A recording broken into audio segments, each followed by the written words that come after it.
بسم الله الرحمن الرحیم. الحمد لله رب العالمین والصلاة والسلام علی سید الانبیاء والمرسلین، اما بعد. محترم علماء کرامو، فضلای عظامو او د دینی علومو سره وابسته حضراتو، یو اهم سوال دی چې آیا د یو عالم دین د پاره صرف درس نظامی مکمل کول کافی دی یا ورله د فقه او افتاء په میدان کې مزید تخصص او عملی تربیت هم ضروری دی؟ یقینا درس نظامی د بنیادی علوم حاصلولو یو عظیمه او اهمه مرحله ده، لیکن فقه او افتاء یو داسې میدان دی چې په دې کې مزید گہرایی، په دې کې تحقیق، مطالعه او د عملی مشقم ضرورت راځي. خاص کر په نن سبا دور کې چې عوامو ته نوي مسائل مخې ته راځي، د معاملاتو صورتونو کې تبدیلیانې راځي، د کاروبارونو نوې طریقې مخې ته راځي او په معاشرتي ژوند کې هم ډېرې نوې مسلې پیدا کیږي. نو ضروری ده د علماء کرامو دپاره چې هغوی د فقه او افتاء په میدان کې خپل علمی، تحقیقي او عملی استعداد نور هم مضبوط کړي. د دغه ضرورت د پوره کولو او تکمیل لپاره تاسو ته وړاندې کیږي د تخصص فی الافتاء آنلاین تعلیمی نظام او پروګرام. تخصص فی الافتاء آنلاین در اصل د فقه او افتاء په میدان کې مزید گہرائی او مهارت حاصلولو یو باقاعده تعلیمی مرحله ده. د دې مقصد صرف دا نه دی چې یو طالب علم مزید یو څو کتابونه ووایي، بلکې مقصد دا دی چې یو عالم دین په فقهي مسایلو ژوره مطالعه وکړي، د هغې په تحقیق کولو، د معتبر ماخذو نه راهنمایي حاصلولو، حواله جاتو ته د رسیدلو او د فتوا نویسی عملی طریقې نه خبردار شي. یعنی د تخصص په ذریعه طالب علم کې دا صلاحیت پیدا کولو کوشش کیږي چې هغه نوی راتلونکي شرعي مسایلو باندې پوه شي او د هغې تحقیق وکړي او د شرعي راهنمایي په میدان کې خپل کردار ادا کړي. نن سبا زمونږ په معاشره کې عوام حضرات مختلف قسمه مسائل علماء کرامو له وروړي، مثلا د نکاح او د طلاق مسائل، د عباداتو تفصیلی مسائل، کاروباری او مالی معاملات، جدید او نوی مسائل او معاشرتی مسائل او دغه شان روزمره ژوند سره متعلق بشمیره مسائل. په داسې مسایلو کې د عوامو صحیح شرعي راهنمایي کولو دپاره د یو عالم دین سره صرف معلومات وي دا کافی نه ده، بلکې په مسله ځان صحیح پیول، د هغې تحقیق کول، معتبرو کتابونو او ماخذونو ته رجوع کول او د فقهای کرامو په اقوالو ځان پیول، یو مناسب قول ته رسیدل او بیا د شرعي اصول او آداب مطابق فتوا لیکل، دا هم یو اهم مهارت دی. هم په دې وجه د فقه او افتاء په میدان کې تخصص، مسلسل مطالعه او عملی تربیت دا یو خاص اهمیت لري. راځئ چې اوس تاسو ته زه د تخصص فی الافتاء آنلاین تعلیمی نظام مختصرا بیان کم.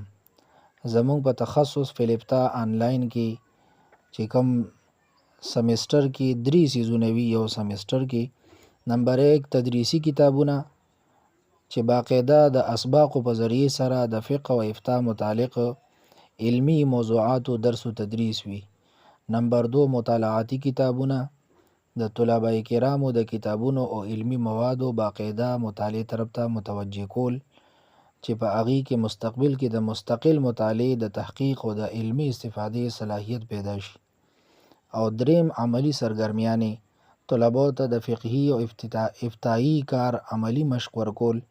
په دې وجه تاسو زمونږ تعلیمی نظام په 3 ټکو کې یادولی شئ: تدریس، مطالعه، عملی تربیت. د تخصص فی الافتاء آنلاین دورانیه 2 کاله ده او دا تعلیمی نظام به په 4 سمیسټرو مشتمل دی او هر یو سمیسټر 3 میاشتې دی. اوس یو اهم سوال دا دی چې دا تخصص آنلاین ولې دی؟ نو جواب دا دی چې ډیر علما او فضلا په فقه او افتاء کې تخصص کول غواړي، خو هر یو کس دپاره بل ځای ته تلل او تخصص کول آسان نه وي. څوک په درس و تدریس کې مصروف وي، څوک په امامت کې مصروف وي، د چا د مدرسې تعلیمي ذمہداریانې وي او د چا د کور نور مصروفیات وي.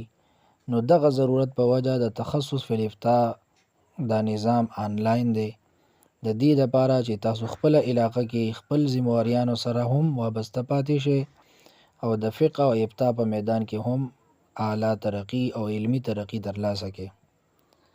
خپل مقام باندې پاتې شئ، خپل ذمہداریانې جاری وساتئ او د تخصص تعلیم چې دی حاصل کړئ. زمونږ د تخصص فی الابتدا آنلاین کلاسونو وخت د ماسپښین نه مازدیګره پورې مقرر کړی شوی دی. مونږ سره په دې تخصص کې څوک داخله اخیستلی شي. هغه کسانو کې نمبر 1 هغه کس چې هغه عالم دین وي، نمبر 2 چې هغه سره انډرایډ موبایل یا کمپیوټر لیپټاپ وغیره وي، ځکه چې کلاسونه آنلاین دي. الحمدلله تخصص فی الابتدا آنلاین چونکې د استاد محترم شیخ طریقت متکلم اسلام وکیل احناف استاد محترم مولانا محمد الیاس گمن حفظه الله زیر سرپرستی چلیږي، نو لہذا د استاد محترم او د مرکز د استادانو مرکز اهلسنت والجماعت د استادانو سره سره د درس و تدریس خدمات او ذمہداری به مولانا مفتی توصیف احمد حنفی ادا کوي او نصاب به د مرکز اهلسنت والجماعت سرګودی مطابق وي. محترم علماء کرامو، که تاسو درس نظامی مکمل کړی دی او فقه او ابتدا میدان کې ترقی غواړئ، خپل علمی مطالعه منظم کول غواړئ، نو تخصص فی الابتدا آنلاین ستاسو دپاره یو بهترینه موقع ده. تاسو مونږ سره داخله اغشتی شئ. د داخلي آغاز به د 1 اکتوبر 2026 نه کیږي او داخله فیس 1000 روپے، ماهانه فیس 4000 روپے مستحق حضراتو دپاره په دې کې گنجائش کېدی شي. او د داخلي طریقه ډیره اسانه ده. صرف یو تحریری میسیج په واتس اپ باندې وکړئ چې زه د تاسو سره تخصص فی الابتدا کول غواړم. د دې نه بعد به تاسو ته د داخلي باره کې مکمل راهنمایي درکړې کیږي. جزاکم الله خیره، والسلام علیکم ورحمت الله وبرکاته.